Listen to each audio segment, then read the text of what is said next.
که هر زبان از خود تاریخ داره. زبان پشتو تاریخ نداره، اما آدم با تحقیق شروع کرد. مگر تحقیقش روی اساسات حقیقی تحقیق و مورد اظهارات خود مبنی بر کتاب پت خزانه که در کتاب ناشناس نیست درج می باشد چنین گفت: در زمان محمد هوتک و شاه حسین فرزند میرویس، او برای محمد هوتک که عضو دربارش بود گفت که هر زبان از خود تاریخ داره. زبان پشتو تاریخ نداره، اما آدم با تحقیق شروع کرد. مگر تحقیقش روی اساسات حقیقی تحقیق و پژوهش استوار نبود. از این پرسان کرده، از او پرسان کرده، از او پیرمرد بود، از او پیرزن پرسان کرده.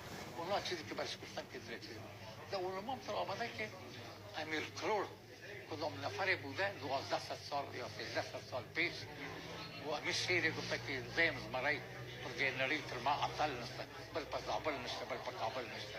همین شعر همون شروع کرد. همین زبان امروز است، زبان 1300 سال پیش نیست. ولی که زبان پشتو اما قدیمترین اثری که مکتوب مانده از بایزید روشن است، یعنی همین 400 سال پیش است. از 400 سال گذشته ما یک اثر مکتوب به زبان پشتو نداریم و این 1200 سال 1300 سال یعنی از فردوسی 300 سال پیشتر بوده و یک شعر مانده. این حال فردوسی در 60,000 بیت 51,000 بیت متعلق به فردوسی است و 89,000 متعلق به دقیقی و دیگر قصاص.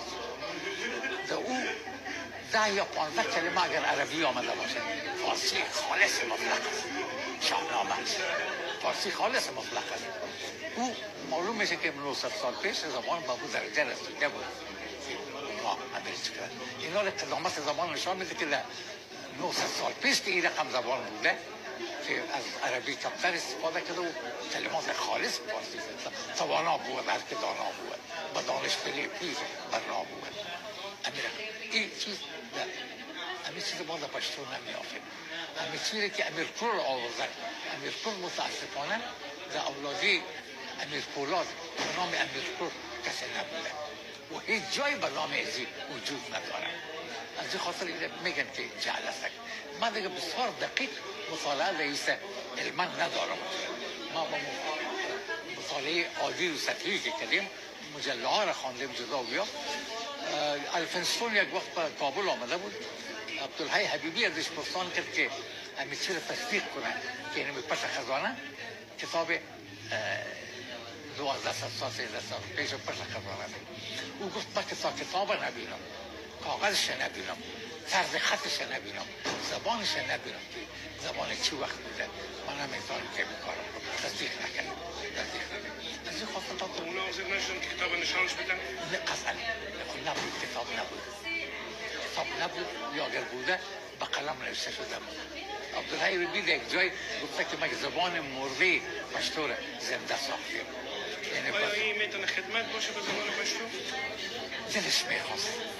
دلش میخواستم یک کسی اجازه بده که یک چیز آرزو داره، اما آرزویش در جهان علمی امروز برای هر چیز مدرک و سند میخواهد. ولی بدون از اون نکته که گفتم من زبان زنده ساختم، بدون از اون کدام نوشته دیگه از آقای نوشته دیگه چیزی نه حقیقت چی نکرده. فقط اینمی چیز مانده که گفتن بیاره مستند و کتاب بیار ما ببینیم.